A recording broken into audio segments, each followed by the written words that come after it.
Welcome. It's our second live panel discussion of the day and our third discussion of New York Fashion Week, and it's a really big one because it's a show that I think divides opinion, gets everyone really excited, and it's obviously a huge name because it's Victoria Beckham, who is a great celebrity but also a great fashion designer, and that's something I want to talk a little bit about today, how she's transformed from the one to the other and how she's sort of developed and grown her fashion kudos and aesthetic. And I have an incredible set of panellists to help me talk all things VB, and I'll let you guys introduce yourselves just before we begin, starting with you, Hilary. Oh, right. Hello, I'm Hilary Alexander and I'm a freelance fashion journalist. I'm Lainey Sheridan-Young and I work at Finch & Partners on communications and business development. I'm Hettie Judah, I'm a writer and editor and I specialise in fashion, art and design. I'm Tobin from Selfridges. Needs no explanation. It's the big yellow. The big yellow store. I want to go straight in there with Victoria Beckham because, as we were saying before we went live, there's so much to talk about with her. And I think when she began, there was so much discussion. It's something that comes up with every panel, you know, this idea of, oh, she's such a big celebrity, how is she ever going to make that transition to being a sort of celebrated or respected fashion designer? Is that a tired argument now? Are we over that? Is she just a fashion designer now and we should just see her in that context? You're nodding, maybe. Yes, she is. She is just a fashion designer at this point, definitely. I think she's very different to other celebrities that have tried to do design because that's all she does. She's not a singer still, she's not an actress, she only does design, and you know, by the collection you can see that it's very, very thought through, it's beautiful, she's got an incredible team behind her and it's something she's sticking with. So yeah, she is a designer. She's not just I think you know, good on her. She was a Spice Girl, incredibly successul at what she did, and now she's gone on, she's become a designer with some license deals in the middle, which she made a lot of money out of and learnt a lot from what she says as well. And I think, you know, good on her. Good on her. I can't wait to see the collection. Oh, that's nice, that positivity. Yeah, I mean, I found it, there was quite an extraordinary moment. I guess it was pretty much a year ago, 18 months ago, where suddenly she was getting a lot of respect and everybody going, you know what, she's really hardworking, she puts all this time in herself. And I was sitting there going, okay, good on her, that's great. And then she did the cover of ELLE wearing a pair of pants, and I got really upset by that. And I thought, okay, if you're going to, you know, be accepted by everybody as a serious, hard-working person, don't do a front cover showing your bum. I may be really old-fashioned saying that, but she's done a lot of time in her underwear out there. Do you think for so, that? And for I you, think you'd rather she kind of stepped completely away from that kind of? I just can't imagine any other fashion designer doing that, particularly not somebody that's really fought to be taken seriously as well. Well, Marc Jacobs was photographed in the nude. I know. With a big bottle of perfume between his legs. And so was Yves Saint Laurent. That's true. I mean, it's a slightly different thing though. They were people that had already won an enormous amount of respect in that, and then, you know, Marc Jacobs worked very hard to get his, you know, delicious body, and it's kind of a similar thing to the is Beyonce a feminist thing. I guess it's like that tough thing that she's always going to walk where whatever she does, it's either, you know, it's hard for her, I guess, because to be married to an incredibly famous man and continue that brand Beckham whilst also trying to be in this quite closed off high fashion world. I mean, I think the reason it specifically kind of irked me is because she's an incredibly important ambassador for her own brand. You know, she wears it, people look at the way that she dresses, and that's a huge draw for the label. And it's a serious brand, it's not a bikini line. So do you think she shouldn't do magazine covers anymore? Because it's quite an interesting point, you wouldn't see another female designer perhaps on a magazine cover. You would, but maybe not in that way. Not in that way. I'm sure Stella McCartney's done a fair few in her time. But perhaps not things like ELLE, it's a celebrity, it does celebrity covers. What's your take on it? Sorry, Jack. I was just going to say, I think she'll always have that dual side though, because you can't really compare her to other designers like Stella or Phoebe because she is still a celebrity. But I agree with what you were saying, that she doesn't have any other aspect now. She's not an actress, she's not a singer, she is just solely a fashion designer. But she still knows that she's got a big group of people that still want to see her as the celebrity that she is. And she will still do those magazine covers like ELLE. But this is what I question. This is kind of the most interesting thing that I can't wait to get all of your opinions on. I think it's great what you were saying, Lainey, about the licenses, because I agree that, you know, she has this audience who really love what she was as a Spice Girl, as a celebrity, and perhaps that kind of Beckham tag is what sells a fragrance or a pair of jeans. But I don't think the women that buy her dresses buy them because they're Beckham. They buy them because they're dresses good. you don't buy because it's a celebrity. Do you find? I don't know. Do you think that that's her call, or is it just because they're good dresses? No, they're beautiful. I went to the very first collection she ever did, and it was done incredibly privately, sort of small groups of about 6, 8 fashion journalists, fashion writers at a time in a hotel. And she talked through every single piece. She knew every stitch, the type of seaming, the lining, the construction, where the darts were, why the darts were in a certain place, exactly which fabric she'd used and why. And it was really quite awesome sitting there, and it was almost like a kind of lesson in pattern cutting and dressmaking. And you're getting this from a girl or a woman who a lot of people had completely rubbished, thinking she can't possibly do it, or it's got to be Roland Murray who's behind it. You know, there were all sorts of rumours. And yet she was totally and utterly convincing. And the clothes were fantastic. We looked at them inside and out.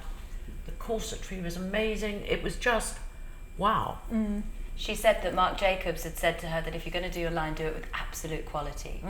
And I think that's why it's so good. And I think that's why we're particularly excited about autumn winter, because I love her winter collections more, because I think if you have phenomenal quality, it shows in a winter collection. The bad quality definitely shows in a winter collection for sure. as well. That's a really good point. I think there's an integrity about her. You know, she really genuinely loves what she's doing, and she really believes in what she's doing, and she wears the clothes herself. And she's not going to wear anything. She evolves as a It's person interesting that she wears as well. Yeah, she has evolved a lot. She learns a lot from the people around her. And you can see that. You know, a lot of people that come from that position where they have a lot of money or a lot of fame, they don't listen to people who are professional. They might listen to their accountant. They might listen to their person who's doing fixing their computer for them. But not necessarily somebody who's talking about fashion, because of course we all know about fashion. We all know how to decorate house. We all know how to do fashion. So it's something that's very difficult to stand as an authority on.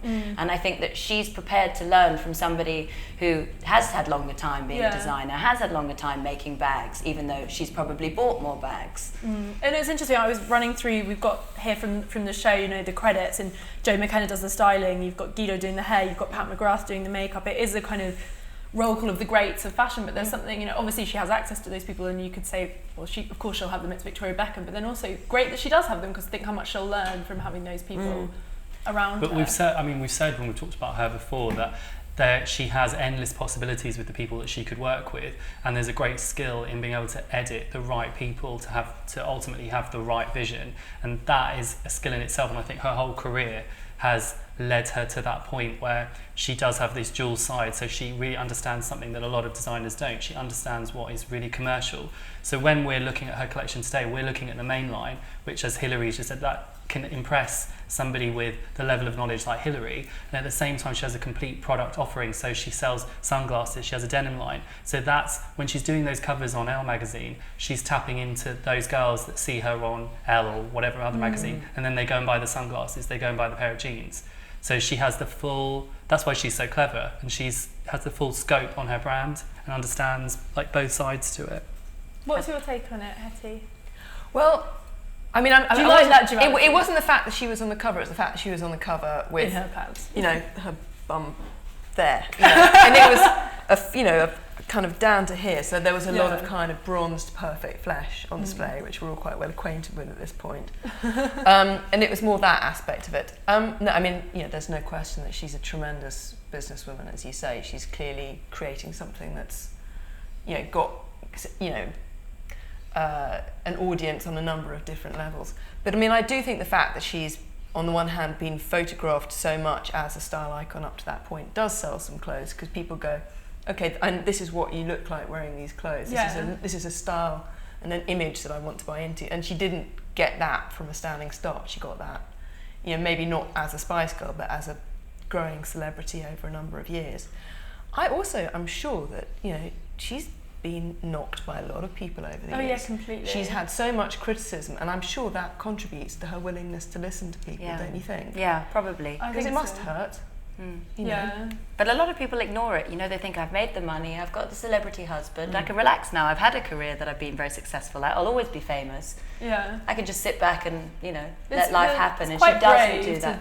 yeah. Yeah, and often in business as well, as people say that if you have too much money, you'll actually sink your business. You know, and there is money behind it and access to all those people. But if you can't manage those people and do the right thing with them, then, Yeah. you know, you're not going to make what you want out of it. Well, we were talking before before we went live about how she's kind of pulled some things back recently, and she's kind of. Do you think she's been quite smart at knowing what to focus on, what to keep small, what to grow? I think they're building a brand, and I think that's very obvious. They're about to open their first store. They show in New York, and New York's about a brand. Particularly when you're doing the kind of first lady dressing type of brands. It's what I call them. There's two types to New York, isn't there, as we were talking before. Yeah. And the first lady brand is about building a brand. And I think it's very clear that that's what she's up to. Yeah. You have to And kind great. of admire that. That's Amazing. Who's the girl that comes in and buys it though? Because you mentioned, Jack, that we have kind of the girls that come in and buy the sunglasses and the jeans. But going back to what we were talking about before, this idea of the girl that buys the woman that buys the £2,000 dresses, is she buying them because it's Beckham, or is she buying them because they're good?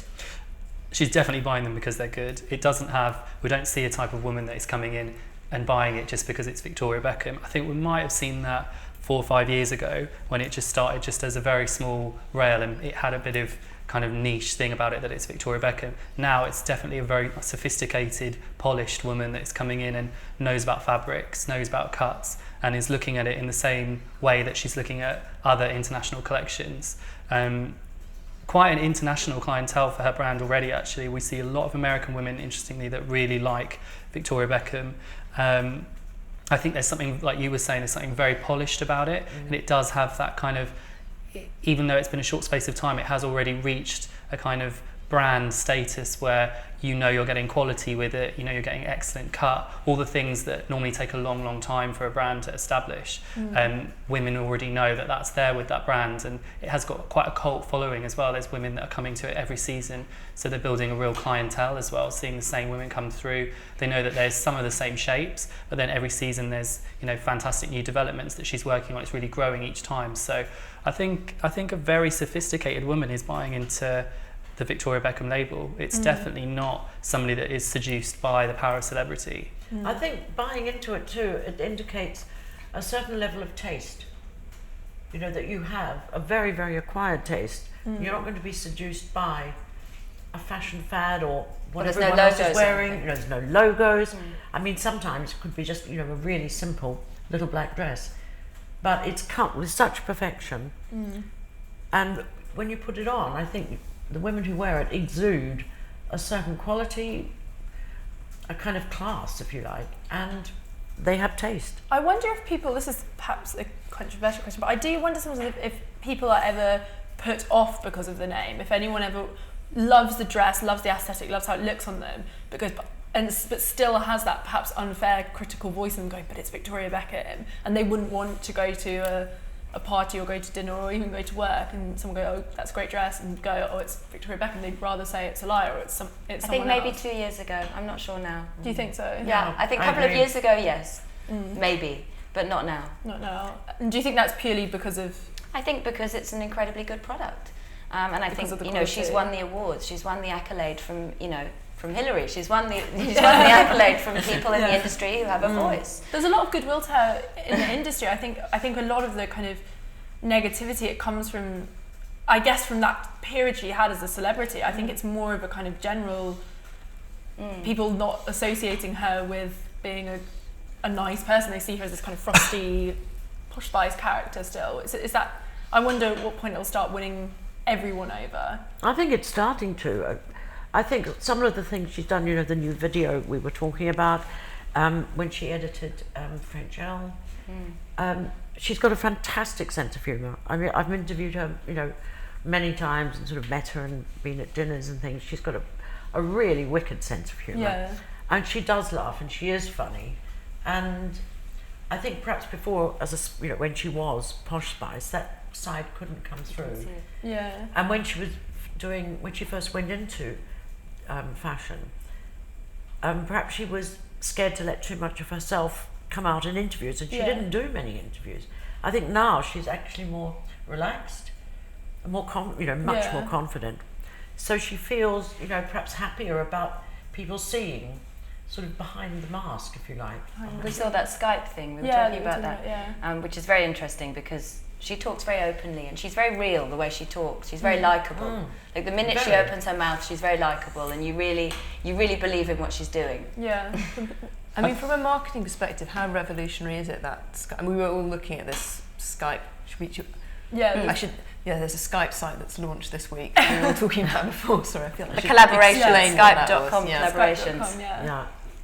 From a marketing point of view, I mean, she's the first sort of big designer to do it, so that's a massive thing, isn't it? Yeah. She's obviously made a decision. Again, this is her standing out from the crowd, building her brand. She's looking at technology. She's launching her website for her ready-to-wear, or has launched it.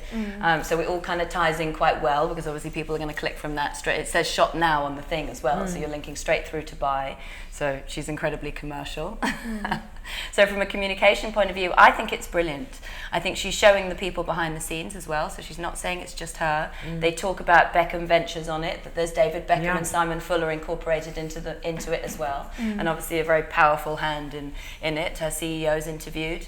So I think it's brilliant from a marketing perspective. You know that there's real integrity behind the brand.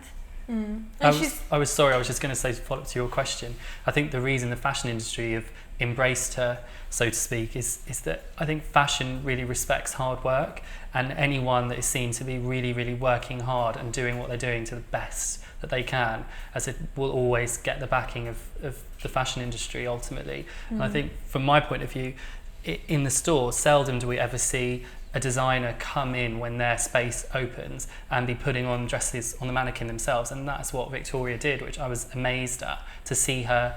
I was like, who's that woman over there with a high ponytail? And then realised that it's Victoria Beckham at 8:30 in the morning before the store's even open, putting the dress on the mannequin and making sure everything is just so. I mean, there's many other designers that don't even come and look at their space when it's open, so that really stood out in my mind, as thinking, wow, somebody really has their eye on every part of their brand, and they really, respect it and want it to do really, really well. And I think that, obviously she does that throughout every aspect, whether it's hair, makeup, or, even the scent. She always works with the same candles at her show. It's that similar, I think she's absolutely meticulous with it all, and I think that that's what really gets people's respect, doesn't it? Yeah. I think the humility that we were talking about as well, you mentioned her first show when she talked through it. I found it really interesting because I was out in Paris for the menswear, and Kanye West does his APC thing, and Kanye's another celebrity that's obviously kind of tried to win the fashion press over and do his own line, and had a similar lot of flack as well. And he's done a collaboration now with APC, which has been really well received and is actually really, really nice. And he did exactly the same kind of concept. So APC always do these really low-key presentations anyway, when you go to the showroom and you get talked through it, and it's really, really calm and quite funny, and just feels very, very chilled out. And he did exactly that with 3 slots. All the press went. He was there, just talked to everyone through the collection. He was kind of pulling the t-shirts around on the models, talking them through it, being very kind of funny, making jokes, really great. And it immediately made me think of her, because I thought that's what she did. And he said, perhaps I went in. He even actually acknowledged. He said, perhaps I went in too fast when I first tried it, and now I'm learning slowly. And he did the same. He wanted to prove he knew all the fabrics and all the cuts, and he talked everything down from sort of the finishings on the bottom of jeans and why they were cut the length they were. And I think it's now. I wonder if it will be a model for people trying to prove that they're serious about fashion, is doing it in that kind of, I'm going to talk you through it. I'm going to start very small and then grow. It's a very humble way of doing it. I think so, particularly if it's a celebrity and somebody who hasn't actually, been a fashion graduate or studied fashion or worked in an atelier. If it's somebody who's sort of coming from another career, I think it's perhaps, one of the only ways that you can be successful. And people will also come if you're a celebrity on the flip side, because you're kind of interested to see what Kanye or Victoria's got to say about their collection. But it's all the more reason it has to be good. I think that's the thing, because if really they come and it's... Have we had enough of celebrities in fashion? We've got the Olsens, we've got Kanye, we've got BB, and as much as the Olsens do incredibly well, we all seem to be very kind of pleased with Victoria Beckham's success. Are we kind of done now? Or is that an overstatement? Because you never know, they could be great, as BB has been. I was just thinking of one celebrity that it didn't really work for, and that was J-Lo. Yes. Because I remember she launched a collection, and it was in, sort of all girly. I think it was called Pink Pretty Girl or something. It had some really sort of, girly, sort of idiotic name. And I think really 1 or 2 seasons it vanished, and she was at that one. sort of not really talking it through the way Victoria did, but she sort of made an appearance wearing things. It's interesting because we all laugh kind of when you say Jello, we're like, oh God, how awful, how embarrassing. But if you think about it, 10 years ago, that would have been the same reaction if someone said Victoria Beckham. I don't think you'd imagine that you... And JLo's not embarrassing in her day job. No. You know, that's not. Yeah. And also Lindsay Lohan at Ungaro. Oh God. That's passed by quite quickly. But it's That's just don't even mention That's that. the worst. But it's clearly really hit and miss. I mean, you know, it still goes on to a large degree on the high street as well. You know, there's collaborations with Topshop and with Kate Moss, which clearly was tremendously successful, but then there have been other ones that have been less successful. Passed by quietly. Yeah. Even Madonna for H&M. Yeah. Ooh. I mean, Draw a veil. and there was that point where, you know, was it Sienna Miller? With her 2812. And that just kind of dropped like Yeah, a stone, 2812 didn't it? just And it's kind of- odd because at that point you would have identified her and Kate Moss at that point as being two of the biggest style icons with a really saleable look. Yeah. But I think it's also that funny kind of thing where I'm not even sure whether it was necessarily selling her look. Yeah. So it was a slightly, I think it has to be done right. But there's also politics in a collaboration as well that goes on. So it's not as straightforward as Sienna Designs because that was owned by Pepe, so you don't know what went on behind the scenes with the sort of with all the owners and so on. But the sister Savannah was the designer, and Sienna really just lent her sort of The celebrity. style vibe. What's Her the name, history of it? yeah. Where did it kind of explode? Because we've always, it's obvious we've always had style icons and it girls and girls with great style that has come along, but I question where, I'm quite interested in where you see, where all of you see the kind of celebrity coming in and out of fashion, because it seems like we're kind of quite tired of it, a bit apathetic to it now, but then in the 90s, you know, there was that great kind of, the models were the great celebrities, and I'm interested in kind of the way it's developed and how we all, what was the peak of celebrity? Are we at it now, or are we past it? But Linda Evangelista never designed her own No. clothes, did she? Christy Turlington designed yoga, that really worked. Or she put her name Nawala. to a yoga She range. did the Nawala Yeah. range. Yeah. Because she really was And into Elle yoga. Macpherson's done all her underwear and stuff, but I But that's a license again, so Yeah. Well, it's tremendously successful, but again, that's because the product's excellent. Yes. And it was hitting it at the right, so, you know, price point and everything. And also she has an amazing body and she wore the underwear and looked fabulous. I think it's kind of stooped to an all-time low because now we have celebrities are the people that come out of The Only Way is Essex and Made in Chelsea, and they're all popping up with their own little lines and product launches and things. So it will. That's always going to happen, isn't it? But I think the level that this is on is very rare. Like for Victoria to have established this, I think she set the benchmark really, really high. I don't think there's any other celebrity that's made the transition that she has from very commercial pop star to being this, you know, very high fashion brand. There'll always be celebrities, you know, churning out product to make money.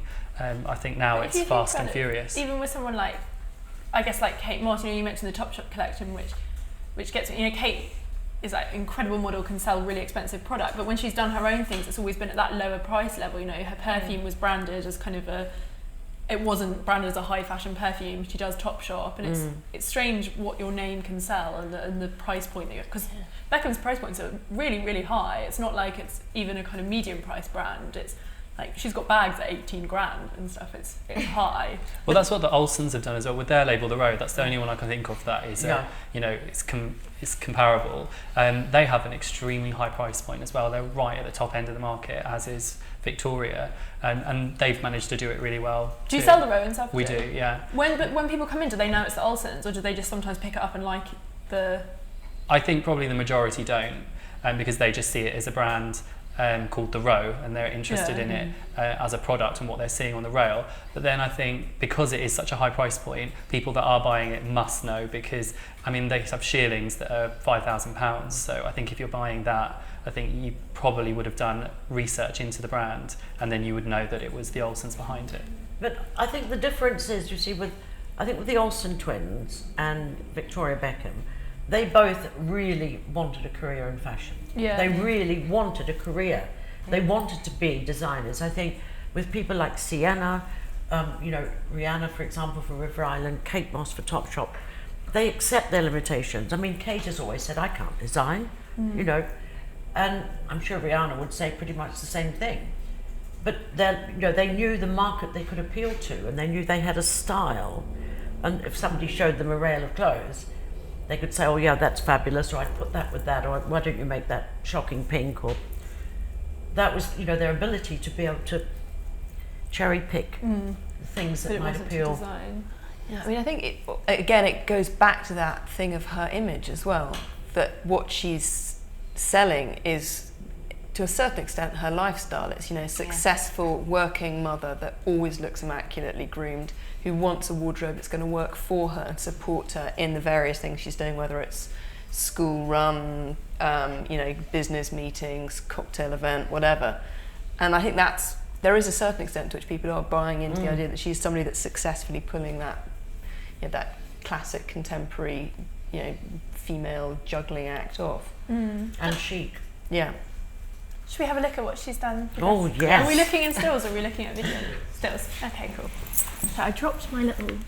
So, as we were talking about before, the venue was on 32nd Street. It was Café Rouge, but obviously, for the sake of obvious, it's not the Café Rouge that we know, as we were discussing, not kind of strange brasserie down the road. And I have got the show notes for the collection, and it's kind of business as usual. But she said, for me, this collection is about the embodiment of a modern and sophisticated spirit. And she's talked a lot more about this idea of a 3D application of curves and pleats and ruffles and cutouts. So obviously she's playing a bit more with that. The palette is obviously very familiar from what I'm seeing. Yes. I adored her coats last winter, and I can see she's in her beautiful coats. That's strange, isn't it? That check with is that leather? Yeah, I think that looks like a leather with a kind of tarsia, you know. That's very textured. un-Victoria. Well, it's got that sort of lumberjack feel, Yeah. like rag and bone and preen, and lots of people are doing that doing throughout that the kind of season. thing, yeah. Matching handbag. But I think So this is her handbag matching? growing. She does this Yeah. every season where she'll throw something in that you didn't expect at all, and maybe this is her starting to play with texture more. Well, I have to say the coats are really becoming exceptional. I mean, for a brand that started off being about dresses, now if you go and see the coats, they are really amazing, and the quality is fantastic. What's that one on the left? Has that got a peplum, or has it big pockets? It looks like a strange kind of peplum effect, doesn't it? Like almost big rosettes of Yeah. silk around the They bottom. look like they're rosettes rather than... Which is actually much more flattering than a peplum as well. Yeah. It's always a bit maternity. Or a big That's bow? quite Japanesey looking though. I quite like...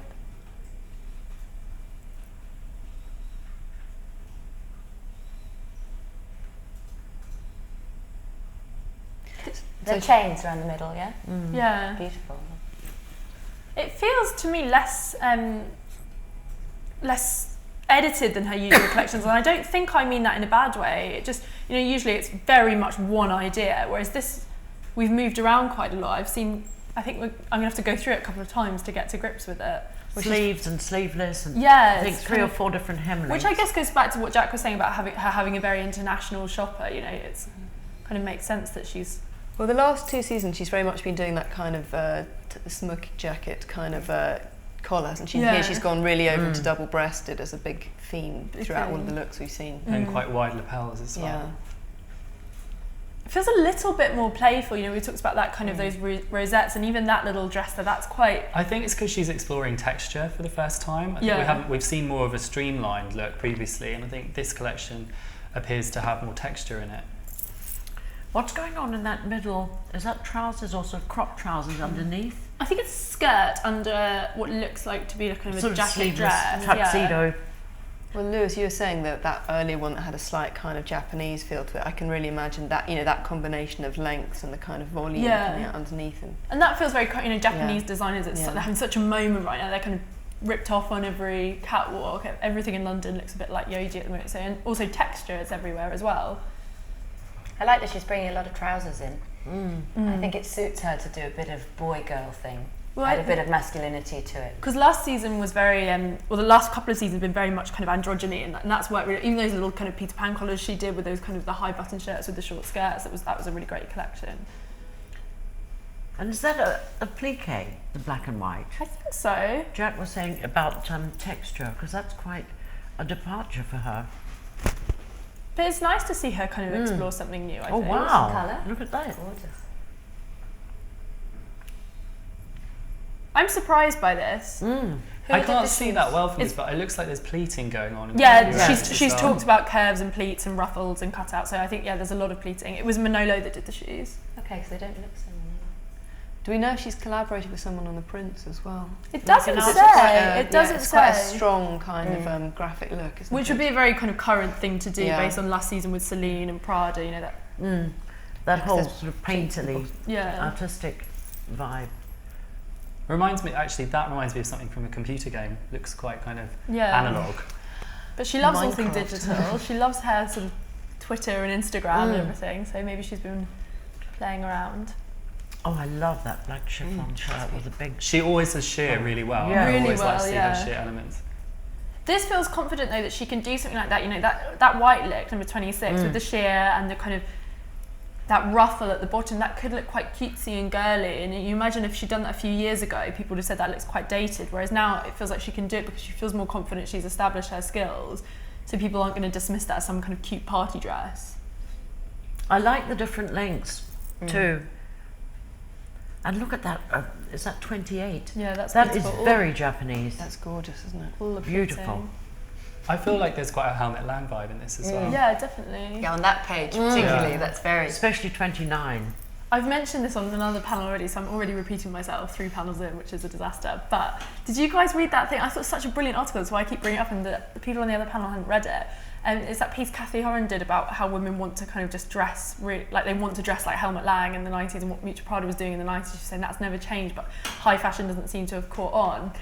And it was really interesting, and this reminds me of that idea of actually, you know, what do women buy when they buy something from high fashion, and that kind of the practicality of that, you know, a jumper with a longer skirt. I don't know so much. I mean, the fact that Cathy Horn wrote it, she may well want to dress like Helmut Lang. But I don't mean to be rude, but I don't think it then follows, you know, that the entire, you know, female population does. No, but if you look at the brands, I think that women are really identifying with, so, you know, you've got your Celine, you've got your Stella. It is that very kind of easy, like something that's practical in a sense, and it feels like other brands haven't quite caught on to the success of that, and this feels like it's really about that kind of vibe, you know, like a flat shoe, a big jumper, easy skirt that goes with everything. At number 28, it's great. I mean, I would not have been surprised to have seen those on a catwalk from Antwerp. You Yeah. know, and what's quite interesting is if you normally when you discuss, you know, somebody like De Minomistra or when Branchino was back doing stuff, you'd say, well, this is typically Northern European, and we're harking back to all of that kind of, you know, Nordic, you know, icy cold but a bit glamorous, these kind of, you know, long flowing kind of goddessy outfits. But she's doing it in New York, and it's a very different aesthetic for there as well. No, definitely. There's been a lot of kind of keeping our women warm thing in New York at the moment, though, which I quite like, those longer skirts with the jumper over it and then the coat. Can we just go back to the very last looks? Because I was The gowns. gathering away. Yeah, what do we think of the gowns at the end? I guess that's maybe a nod to her kind of committed shopper that's followed her from the start, isn't it? Because as Jack said, you know, she did just do all dresses at the start. And if you look at it now, it feels so dated when you look at those. They're very kind of But going not to the like that races though. dresses. She wasn't They ever were about cocktail- a gown. She was always about cocktail. cocktail dress. Yeah. I think that 29 and 30 particularly look very Gwyneth. 29 though feels really modern. I think, you know, that kind of like that younger. helmet, tank top look. It's very, There's also the hair and makeup that's gone with it that makes you feel that it could be, as Hilary said, Yeah. more Gwyneth and Yes. a bit more glossy if you wanted to. But that skirt and skirt in 28, we were seeing quite a bit of in the couture collections as well. That kind The of swoosh. thing with with 2 different kind of fabrics and suddenly a lot of volume coming out on one side. On I one mean, side, when we were doing the V&A, yeah, do you remember completely, in the Hussein a Chalayan lot of that. designs? There's quite a lot of that kind of, you know, asymmetrical skirt with But that huge kind of billows. asymmetry, we coming haven't out. seen that in a while. You know, Yeah. that feels quite modern. You know, this. I don't think it's kind of in any way replicating it, but this feels familiar to kind of what we saw at Celine last season. You know, that kind of firstly those bolder prints, something that feels a little bit grungy, but also there's a kind of brightness and happiness to it as well with the colour, but also that longer, those big pleated skirts. You know, Parenza have been doing them, and it feels very now, I think, quite current. So we're impressed by this. We seem to be kind of.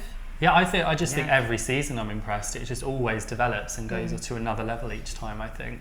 This looks the most fashion, if whatever that means, No, it's I ever think that's a been, good I point, think. yeah. Especially the last looks, I agree with what you're saying. You know, you wouldn't be surprised if you didn't know what it was, if you were thinking it was maybe a Belgian designer or, you know, part of that set.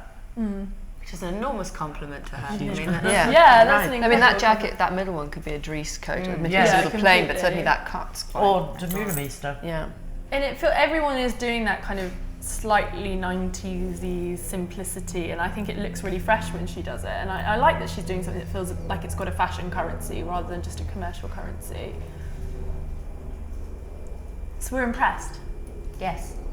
Do we think it'll sell well, Jack? I think so, yeah, absolutely. I just was going to say, I think this collection is quite a lot about contrast as well, because we've got monochrome going through, and then at the end we've got the contrasts in fabrication, so it looks like that she's got matte, she's playing with matte and shine, so it's like matte crepe to sheen, and then she's got this kind of lurex thing going on with one of the looks, and then it's nice like balance. I think it's all about balance actually, the proportions, the fabrics, and then this play with texture as well, which is like a step ahead for her now. Well, yeah, she's talked about the three-dimensionality of it, which I guess is, you were saying, Hilary, even at her first collection, you turn the dresses inside out and they're all amazing. I guess it's always been there, but maybe she's just pushing it forward with the skill. One thing that she said in her show notes is really sweet. She said, it's very new, but still essentially very me. And I think that's quite nice, because it does feel like she's growing along the way, and we're all kind of watching it happen. And you question what her new thing's going to be next season and what she's going to work with. I think that's quite apt for her clientele as well. I think that applies. I mean, she embodies her brand, doesn't she? She is her customer, and I think that's true. It's very new. This will be very new for them, but I still think it's very them, and they'll move forward with it. And I guess maybe also if you think if you're walking into a store such as Selfridges and you see this and you imagine her shopper going in and seeing what's in other sections around her, what's on other rails, this chimes with a mood, but it still feels very her. And I guess that's the strength of it as well. I think you always have to. That dress on the red one particularly is harking back to the one she's done before. Yeah. Which she needs to do, because obviously her customers want those. Yeah, and that neckline and that sleeve. She always goes to red as well. She always has red as her like colour. Yeah, that kind of. But I think it's quite nice. It's quite cheerful, isn't it? I wonder if it has a zip down the back. I presume it does. We've talked quite a lot about how her aesthetic has changed, but I'm interested in Lainey and how you'd like to see her continue to kind of grow and develop her brand, because you were saying, she's growing a brand, that's what she's doing. And is there anything in particular that you'd like to see her do, whether it's a kind of collaboration with someone or a project, or is there anything that you think would be... Well, I work on collaborations, so of course I'd love to see her do collaborations. But unfortunately, for now, I don't think she is doing any more collaborations. And I think, even Burberry's pulling away from a lot of their licensed deals now. Obviously there's certain things that people will always do.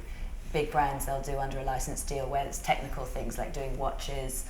A lot of them do sunglasses that way, scent, there's certain things you do as a licensed deal, but I think she's going to avoid that for a bit because she really wants to prove And there's so herself. many horror stories of that as well, if you look at the brands that just kind of went all licenses. It goes, and what do you do? And then they're tied in for however many years and so on. And so, she's obviously very hands-on with it, as Jack was saying. So I don't think she wants to do much for now.